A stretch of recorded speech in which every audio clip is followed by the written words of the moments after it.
रामपुर नामक गांव में एक मल्लू नाम का चोर रहता था। रास्ते में से गुजरने वाले राहगीरों को लूटना ही उसका काम था। चोरी करते वक्त अगर वह उसके खिलाफ हो जाते थे तो वह जान लेने से भी हिचकिचाता नहीं था। एक दिन क्या होता है, उसकी पत्नी जिसका नाम सरिता था, वह अपने पति से कहती है, अरे तुम कब जाओगे? अभी तक कुछ भी नहीं मिला है। राहगीरों का समय हो गया है, कब जाओगे?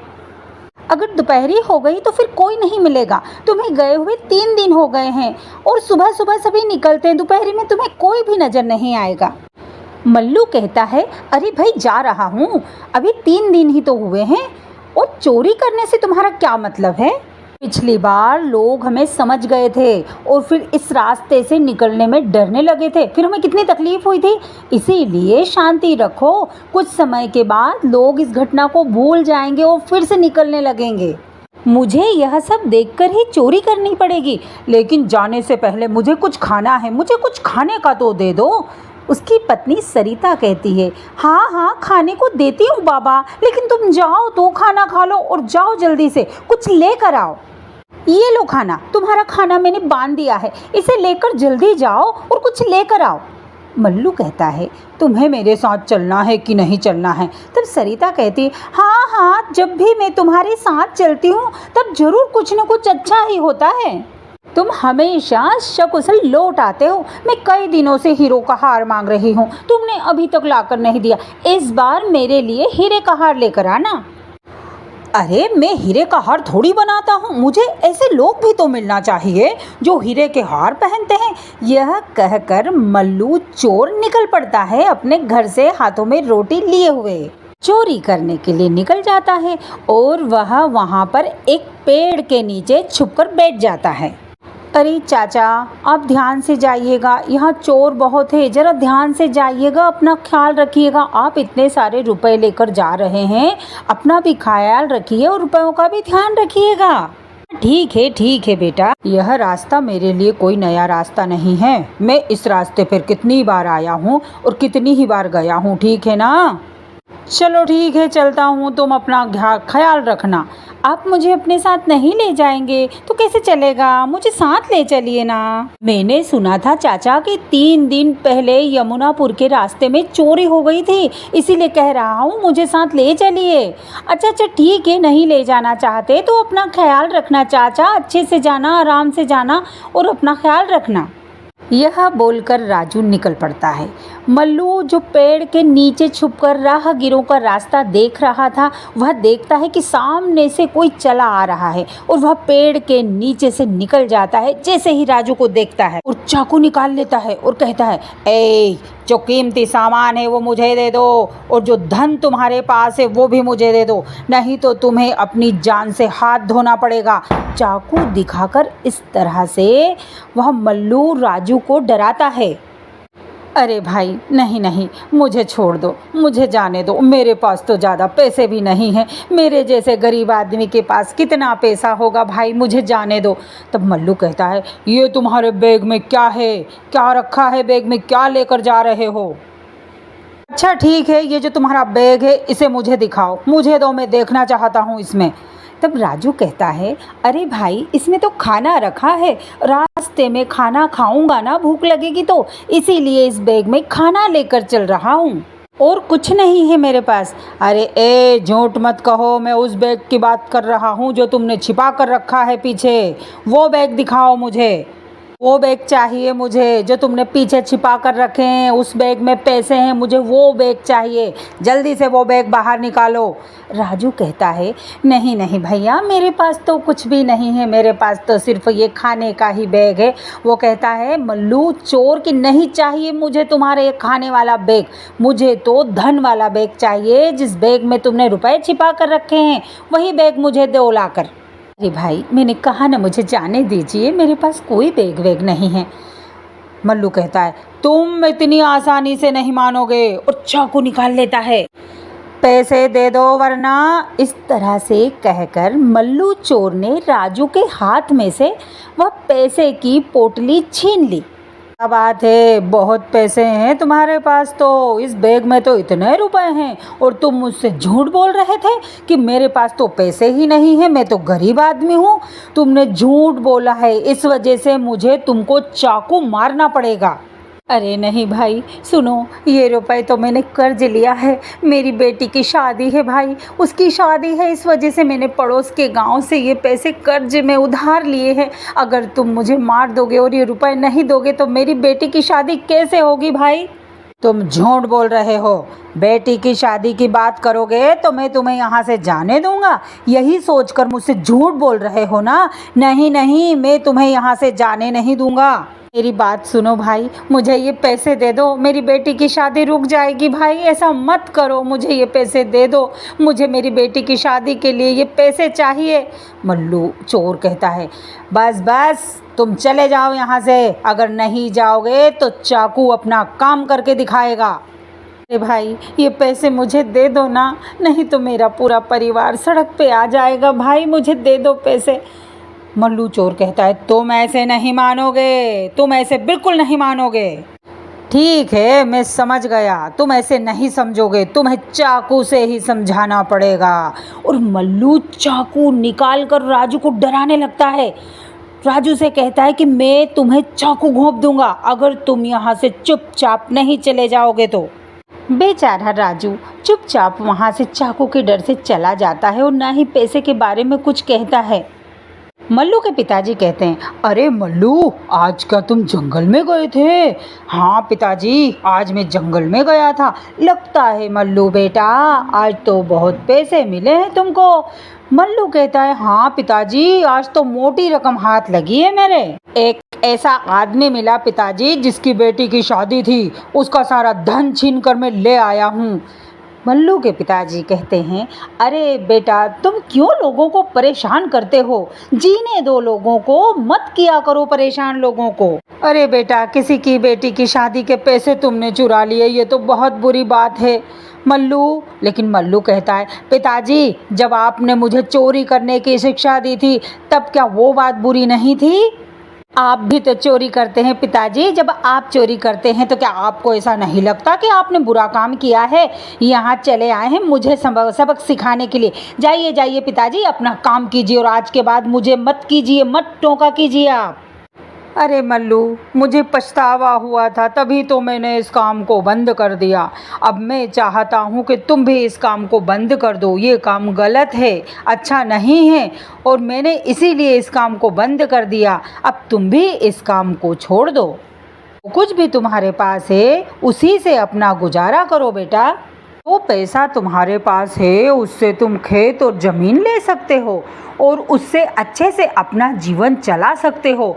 मल्लू, मुझे जो कहना था वो मैंने तुमसे कह दिया, आगे तुम्हारी मर्जी है। अरे पिताजी, फालतू बात सुनने के लिए मेरे पास टाइम नहीं है और मैं जा रहा हूँ। अपने पिताजी से बात करके मल्लू वहाँ से चला जाता है। ये लो सरिता, इसमें बहुत सारे पैसे हैं। अब 1 हफ्ते के लिए मुझे जाने के लिए मत कहना। वो तो ठीक है, लेकिन तुम्हारे पिताजी क्या कह रहे थे? वो क्या कह रहे थे? वो क्या तुमसे पैसे मांग रहे थे? अरे नहीं, वो मुझसे पैसे नहीं मांग रहे थे। वो मुझसे कह रहे थे कि मैं चोरी करना बंद कर दूं। उनके हिसाब से ये सब पाप है। सरिता कहती है, उन्होंने भी तो ये सब ही काम किया था पहले, अभी अभी उन्होंने यह चोरी का काम छोड़ा है तो वह तुम्हें नसीहत देने चले आए हैं। सुनो, तुम उनकी बात पर ध्यान मत दो। तुम बच्चों के लिए कुछ लाए हो या नहीं, या यूं ही खाली हाथ लौट आए हो? अरे लाया तो हूँ सरिता, मैंने तुम्हारे हाथ में अभी रुपयों की पोटली दी है ना। अरे हाँ सरिता, सुनो, मैं बच्चों के लिए एक जोड़ी कपड़े और मिठाई का पैकेट भी लाया हूँ। हाँ, बहुत अच्छा किया आपने। आपको भी तो बच्चों के लिए कुछ करना है ना। आपके पिताजी की बातों पे आप बिल्कुल भी ध्यान मत दीजिएगा। अरे वाह पिताजी, ये कपड़े तो बहुत अच्छे हैं। जब पिछली बार आप कपड़े लेकर आए थे ना पिताजी, उन कपड़ों से ये बहुत अच्छे कपड़े हैं। अरे हाँ, कपड़े तो अच्छे होंगे ही, पिछली बार लाया था उनसे कई गुना ज़्यादा दाम दिया है मैंने इस बार। और ये देखो मिठाई का डिब्बा, ये मिठाई भी पिछली बार से बहुत महंगी और बहुत अच्छी मिठाई है बच्चों। खाओ खाओ, खूब खाओ और अच्छे से नए नए कपड़े पहनो। पिताजी, इस बार जब आप जाओगे ना तो मुझे भी लेकर चलना, मैं भी आपके साथ काम करूँगा। तो मल्लू कहता है, नहीं नहीं बेटा, तुम्हें इस तरह का चोरी का काम करने की कोई ज़रूरत नहीं है। मैं हूं ना कमाने वाला तुम्हारे लिए। एक हफ्ता बीतने के बाद मल्लू फिर से चोरी करने के लिए निकल पड़ता है। मल्लू कहता है मन ही मन कि आज मुझे कोई दूसरे रास्ते पर जाकर बैठना चाहिए, इस रास्ते पर नहीं। मैंने सुना है कि उस रास्ते पे अब सैनिक लग गए हैं। अब वह दूसरे रास्ते पर अपने हाथों में रोटी का डिब्बा लिए चला जा रहा है। वहीं से सुरेश की बेटी सुजाता निकल रही थी। सुरेश कहता है कि जल्दी जल्दी चलो, 2 घंटे अगर अपन चल लिए तो गांव पहुंच ही जाएंगे। तुम नवविवाहित जोड़ा हो, कोई घटना होने से पहले तुम दोनों को घर पहुंच जाना चाहिए बेटा। अरे पिताजी, ये वो वाला रास्ता नहीं है, ये दूसरा रास्ता है, यहाँ चोर और नहीं है। हाँ हाँ बेटी, ये दूसरा रास्ता है, यहाँ चोर नहीं है, पर फिर भी हमें जल्दी करना चाहिए, हमें जल्दी अपने गांव पहुँच जाना चाहिए। मल्लू वहीं छुपा बैठा था। मल्लू ने उन तीनों को आते हुए देखा और मन ही मन सोचने लगा, लगता है इन दोनों की अभी अभी शादी हुई है, नवविवाहिता है जोड़ा। इनके पास तो गहने भी बहुत होंगे। अगर मैं इन्हें लूट लेता हूँ तो मुझे 10 दिन तक आराम रहेगा, 10 दिन तक मुझे कोई काम नहीं करना पड़ेगा। हाँ, क्यों ना मैं इन दोनों को लूट लेता हूँ। और इसी तरह से मल्लू चोर आगे बढ़ता है और कहता है, जो भी गहने और पैसे हैं चुपचाप से मुझे दे दो, नहीं तो तुम तीनों यहाँ से जिंदा आगे नहीं जा पाओगे। देखो देखो भैया, ये नवविवाहिता जोड़ा है, 2 दिन पहले ही इन दोनों की शादी हुई है भैया। हमारे पास जो पैसा जो रुपया हो वो ले लो, लेकिन हमें ज़िंदा ही वापस जाने दो, हमें कोई हानि मत पहुंचाओ भैया। तुम ये पैसा ले लो और हमें यहाँ से जाने दो भैया, हम इस बारे में किसी को नहीं बताएंगे। तब मल्लू चोर कहता है कि तुम्हें क्या मैं कोई छोटा मोटा चोर लगता हूँ? मैं बहुत बड़ा चोर हूँ और मुझे क्या तुमने बेवकूफ़ समझ कर रखा है?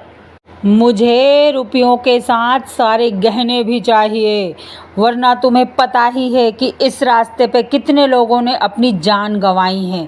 अगर तुम्हें अपनी जान की सलामती चाहते हो तो तुम इन रुपयों के साथ साथ सारे गहने भी मेरे हवाले कर दो। ये हमने सारे गहने इस बैग में रखे हैं, आप यह बैग भी ले लीजिए और हमें जाने दीजिए। तब मल्लू चोर कहता है, और वह मंगलसूत्र कौन देगा मुझे? और वह हार यह कौन देगा मुझे? उनको भी निकाल कर यहीं पर रख दो। नहीं नहीं, मैं ये हार नहीं दूंगी, ये हार मेरी माँ का है और इस हार में मेरी माँ की यादें हैं, मैं इस हार को नहीं दूंगी, मैं इस हार को नहीं दूंगी। भगवान के लिए इसे छोड़ दो, भगवान के लिए आप इसे छोड़ दो, इस हार को मत लो। मल्लू चोर कहता है, हम जैसे लुटेरे अगर इस तरह दया कर करके गहने छोड़ने लग जाएंगे तो हम जैसे लुटेरों का क्या होगा? चुपचाप से हार और मंगलसूत्र निकाल कर यहाँ रख दो। तुम निकाल कर अगर नहीं रखोगी तो मैं खुद अपने हाथ से निकाल लूँगा। नहीं नहीं भैया, ये नवविवाहिता लड़की है, आप इसे छुओ मत, ये खुद निकाल के दे देगी। इसका घूंघट उठाना ठीक नहीं है।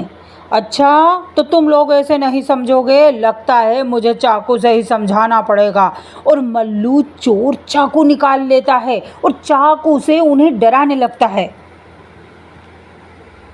और सुरेश को मार देता है। सुरेश की मौके पर ही मौत हो जाती है। अब समझ में आया तुम्हें? चुपचाप हार निकाल कर देती हो या फिर समझाना पड़ेगा? तब वह दोनों सारी चीज़ें निकाल कर उस चोर को दे देते हैं और सुरेश को वहाँ से लेकर चले जाते हैं। तब पेड़ पर बैठा भूत मल्लू की सारी करतूतें देख रहा था।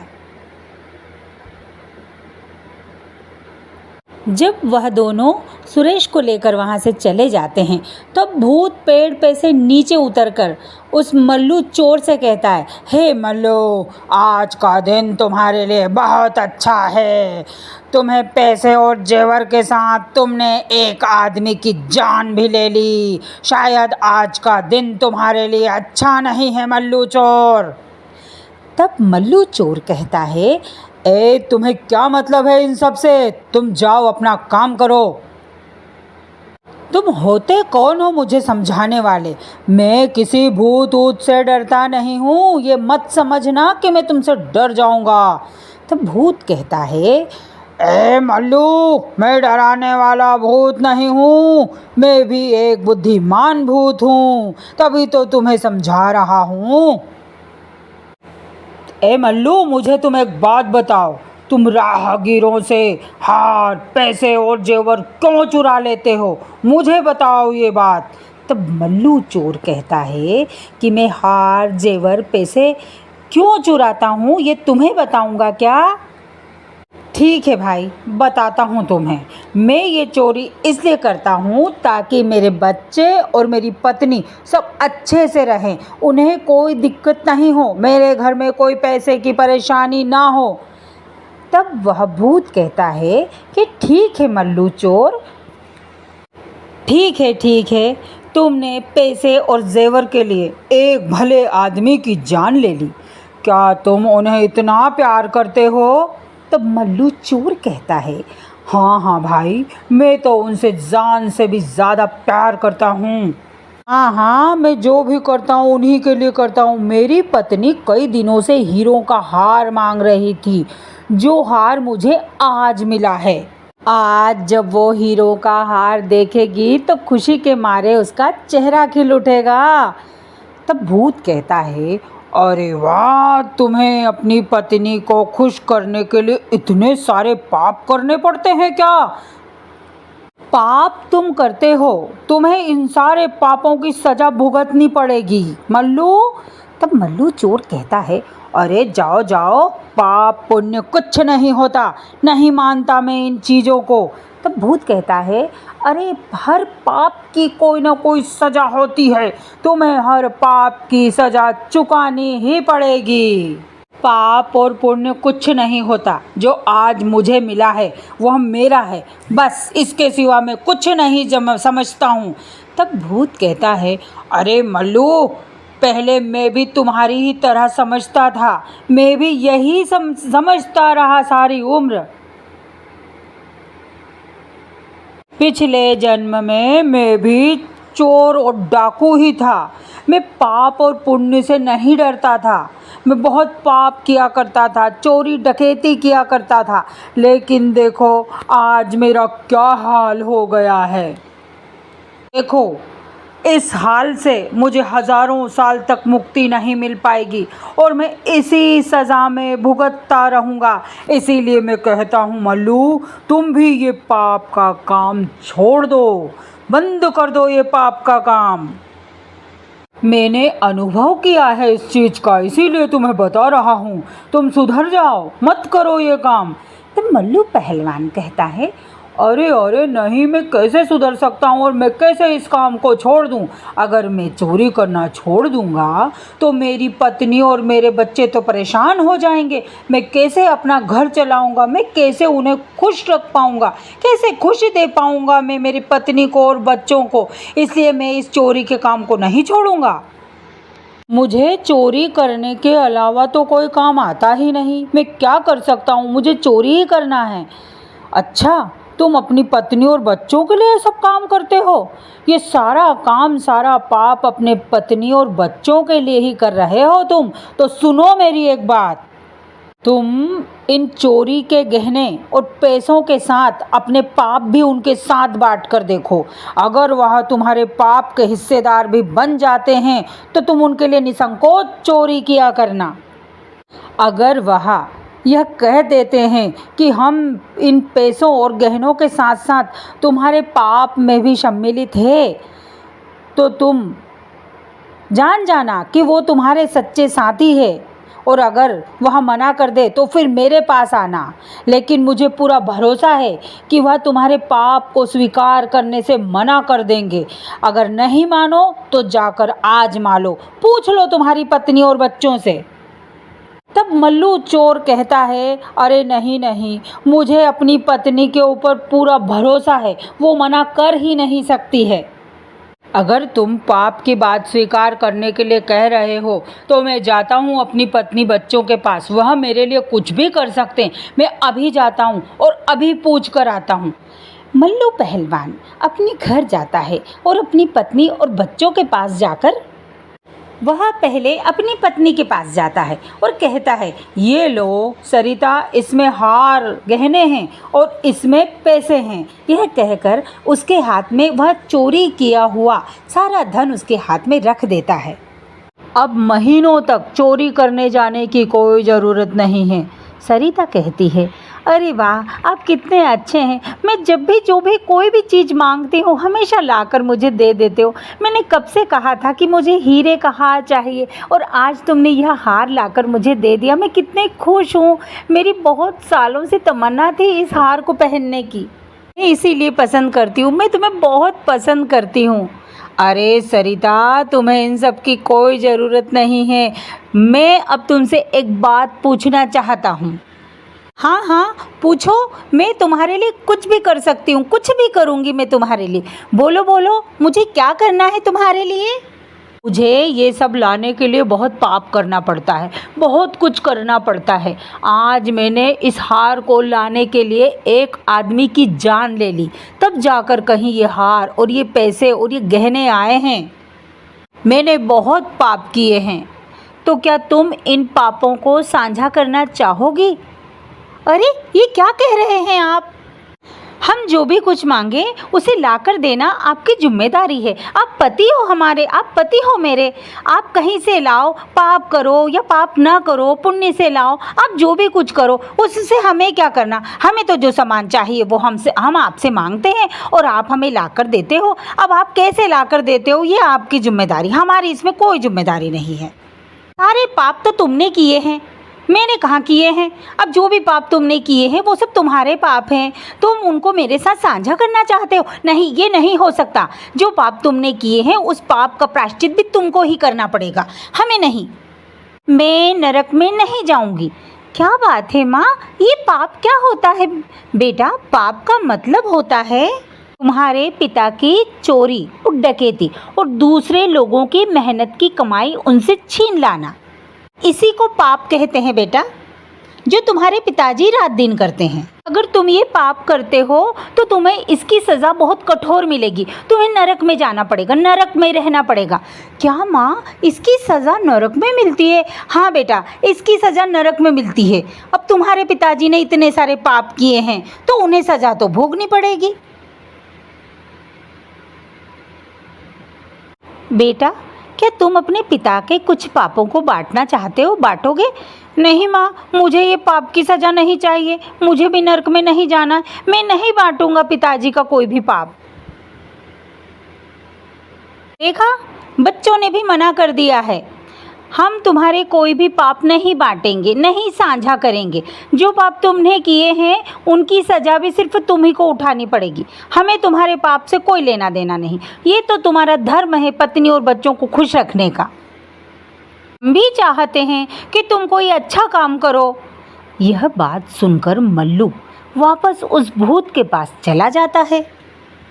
आओ आओ मल्लू, बहुत जल्दी वापस आ गए। क्या अपने सारे पापों का हिस्सेदार उन्हें बना दिया तुमने? मैं तुम्हारी बात समझ गया हूँ, लेकिन वो मेरे पाप को साझा करने के लिए तैयार नहीं हैं। लेकिन वो तो ये कहते हैं कि जो भी तुमने किया है वो सब तुम्हारी जिम्मेदारी है, हमारी कोई जिम्मेदारी नहीं। हाँ हाँ मल्लू, मैंने तुमसे पहले ही कहा था कि पाप को कोई भी साझा नहीं करेगा। अगर तुम चाहो तो पूछो, मिल गया ना जवाब तुमको मल्लू।